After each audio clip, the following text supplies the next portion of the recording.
मेरे दोस्तों, इंसान को कुल अकल भी मिल जाए तो फिर भी अल्लाह की हिकमत का वो इहाता नहीं कर सकता। रब्बे करीम को ज़्यादा पता है कि हमारे लिए कौन सी चीज़ बेहतर है और कौन सी चीज़ हमारे लिए नुकसान का बाइस है। अल्लाह तबारक व तआला की हिकमत ये चाहती है कि मेरे बंदे परेशान ना हो।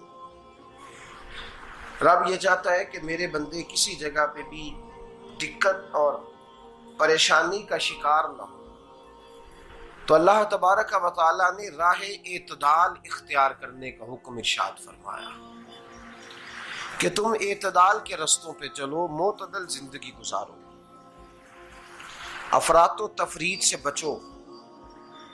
आज जिस माशरे में हम वक्त गुजार रहे हैं, इस माशरे में हम इस बात को समझने से कासिर हैं कि असल हमारा मसला क्या है। हमारा असल जो मसला है उसकी शनाख्त हमें कैसे होगी और हम फिर उस तक रसाई किस अंदाज में हासिल कर पाएंगे। हम हमेशा अपनी आमदन बढ़ाने के चक्कर में रहते हैं। एक काम और शुरू कर लें, पार्ट टाइम जॉब शुरू कर लें, कोई साइड बिजनेस उसका आगाज कर लें।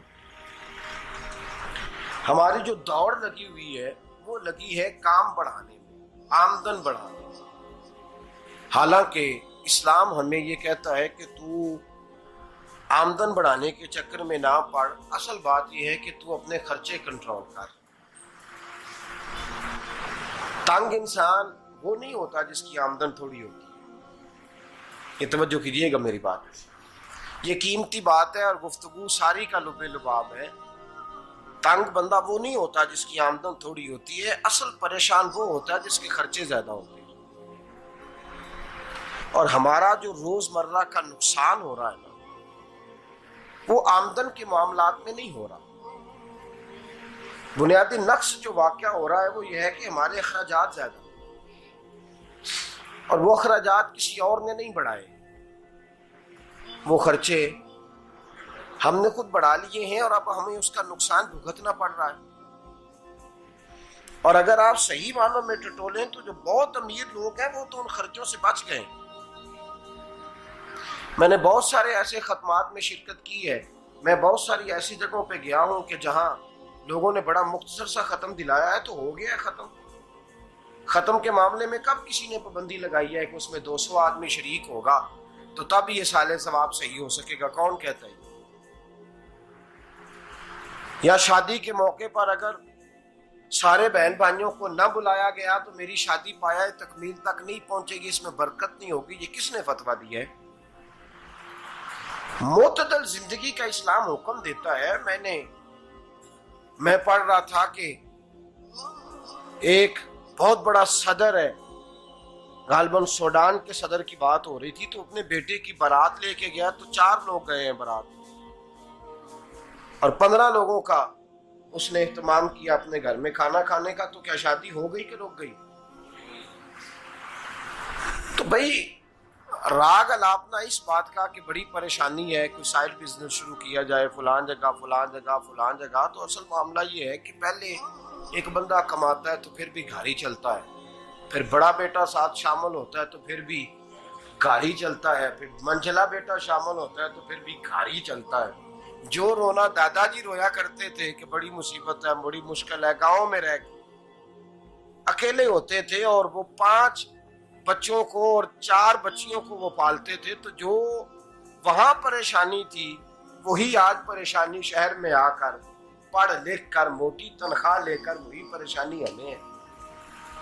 तो मैं जिस नतीजे पे पहुंचा हूं इसको पढ़ के, कुरान मजीद की चंद आयात को देखकर और इस मफहूम की जो हदीसें कुतुब हदीस में पाई जाती हैं और हमारे बुजुर्गों ने हमें जो मिजाज इस हवाले से दिया है, मैं इस नतीजे पे पहुंचा हूं कि मसला आमदन का नहीं, मसला खर्चे का है। हमारे खर्चे बुनियादी तौर पर ज्यादा, और अगर फिर हम ज्यादा बोझ खवातीन पे डालते हैं कि वो मुतालबे ज्यादा करती हैं। और अगर आप मुझसे पूछें तो खवातीन की भी अगर किसी जगह कोई आदत खराब होती है तो उसमें असल किरदार उसका होता है जो वो आदत खराब तो क्यों अपने गले से उतार के आप किसी के गले में बात डालने के चक्कर में हैं? वो खवातीन की तबीयत नहीं ऐसी है। असल बात यह है कि हमने आदत डाली है, हमने ये मिजाज उनको दिया है तो उनका बना है, न कैसे बन सकता।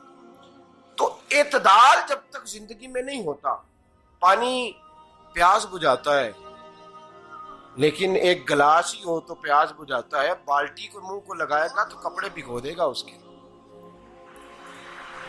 हालांकि पानी बुरी चीज का नाम नेमत है ना, बहुत बड़ी अल्लाह की, लेकिन प्याले में ही अच्छा लगता है। कोई मटका मुंह को लगाएगा तो तांग होगा, प्याला ही बेहतर है उसके लिए।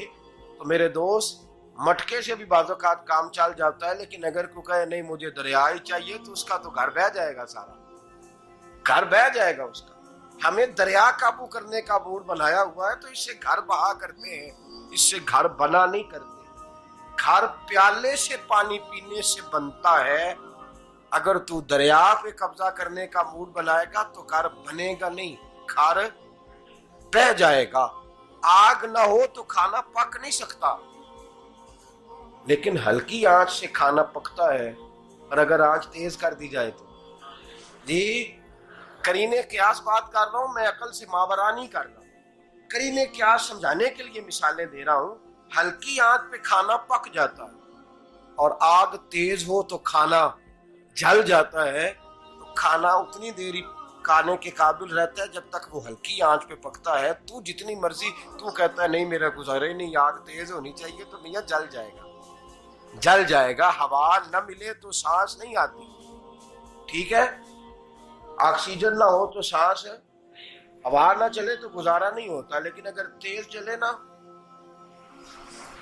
अगर तेज जले तो तेज चले तो आंधी और तूफान बन जाए तो छतें गिरा देती है, जाने ले लेती है। हम हैं तूफान के चक्कर में, हम हैं दरिया के चक्कर में, हम हैं बड़े नाव के चक्कर में। तो मियां हल्की आंच ही अच्छी है, याद रख। और एक गिलास पानी का एतदाल से मिलता रहे तो वही मिलता रहे, जरूरत के वक्त वही बेहतर है। तू पूरे दरिया पे कब्जा करने का प्रोग्राम ना बना, तांग हो जाएगा। और मेरे अजीज याद रख, हवा सांस लेने के मुताबिक मिले तो वो ये अच्छी है, जो सांस बंद करने पे आ जाए वो हवा अच्छी। हमने चक्कर चला लिया है कि ज्यादा पैसा, रातों रात पैसा, लंबा पैसा, ये प्लाट भी मेरा, वो प्लाट भी मेरा, गुजरांवाला भी, गुजरात भी, लाला मूसा खाड़ी और पिंडी तक जहां मैं जाऊं मेरे नाम की तख्तियां लगी हुई होनी चाहिए। इस्लाम मना